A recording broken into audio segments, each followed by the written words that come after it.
শুভেচ্ছা আর স্বাগতম। আজকে কি আপনি কি ওনার আইনজীবী?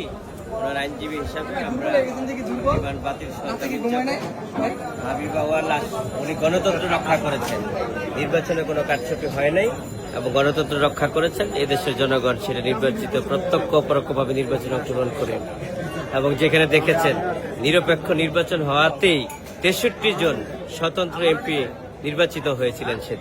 সেদিন দেশে বিদেশে প্রশংসিত হয়েছে এবং সারা বিশ্বে সেই নির্বাচনকে সমর্থন দিয়েছে। আমি নির্বাচনের ব্যাপারে